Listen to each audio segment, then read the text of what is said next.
And as you roll out of the scene, we now cut to a completely different scene.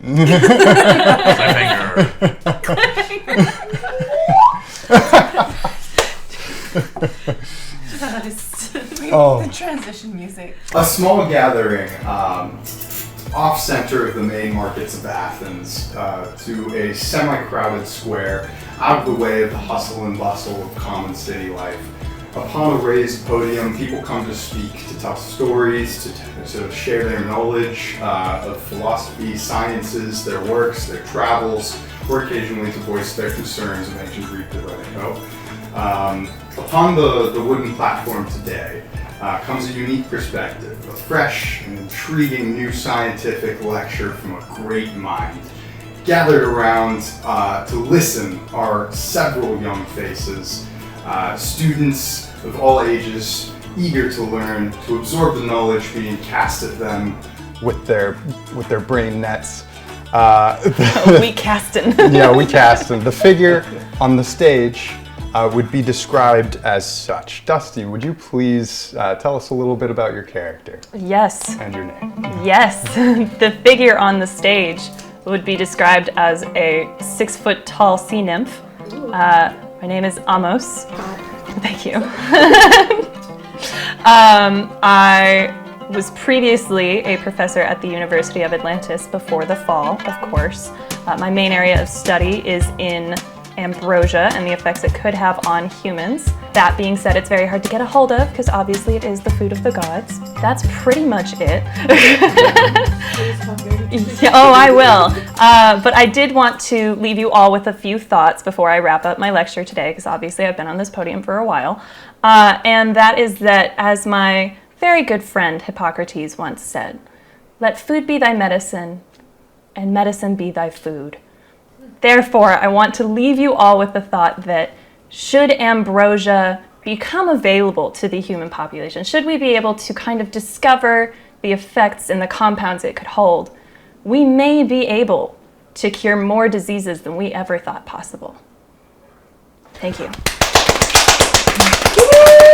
Amos, your scholarly publications are highly sought after, and this lecture that you've been giving has captivated the audience in no way that any other philosopher could have dreamt.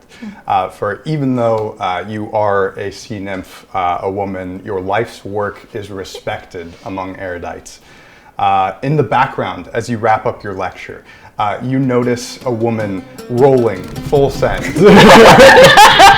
through the city place. Just tumbling. A second later, 2 hoplite guards round the corner shouting, "That way, get her! Thief!" One student pulls out his iota phone to take a still of the run. But the fleeing woman whips out a clay tablet and touches it. That's exactly what the iota phone is. But the fleeing woman, unfortunately, she ducks through a few Euro stalls and disappears out of sight.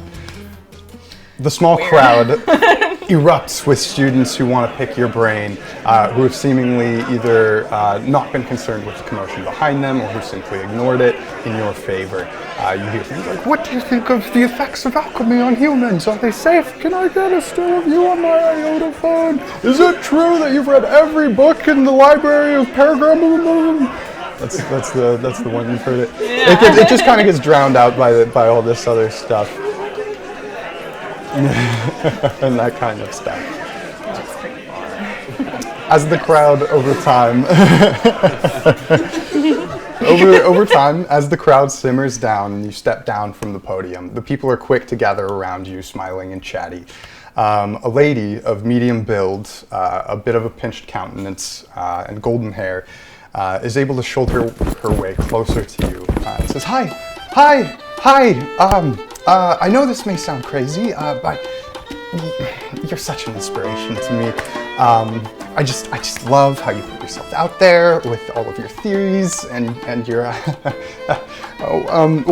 you're just so smart. You're so smart in all of these fields of study." Thank you. Yes. Hi. I'm Therese. Nice to meet you, Therese.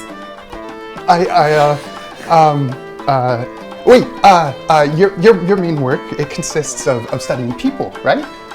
Well, we all know that there's no more real ambrosia in the world, but if there was, you'd have quite the opportunity here, don't you think? Don't you think? Have you heard of the Olympic Games?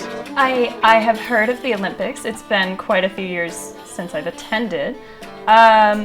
If there was real ambrosia on hand, it would be very complicated to do human testing so soon. There's not necessarily a lot of background information on that. Well, We don't know what the side effects could be. Oh, but that is. Whoa, you're in luck then. She loops her arm right into yours and begins guiding you through the crowd. Personal space. It's I know you know what the Olympics are. It's a gathering of sorts. All the rival cities, the rival city-states, athletes and heroes come from Thessaly, from Sparta, from even across the Aegean Sea, as Lesbos.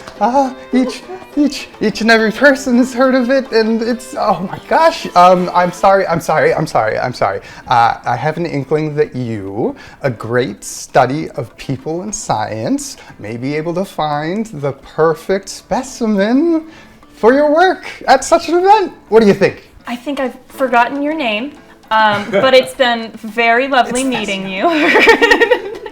However, I do actually have a previous engagement, and as I said, testing on humans is quite potentially dangerous. Dangerous. But how do you do science without a little danger? Oh my. Are you kidnapping me?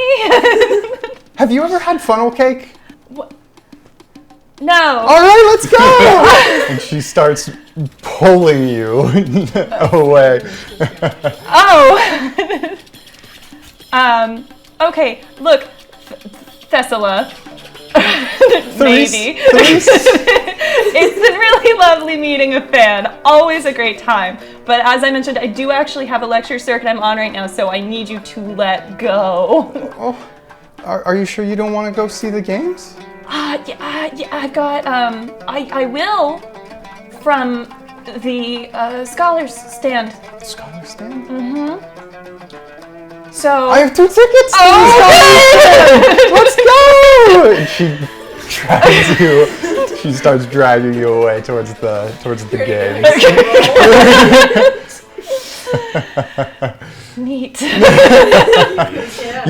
You can just see Amos die a little bit inside. Upset.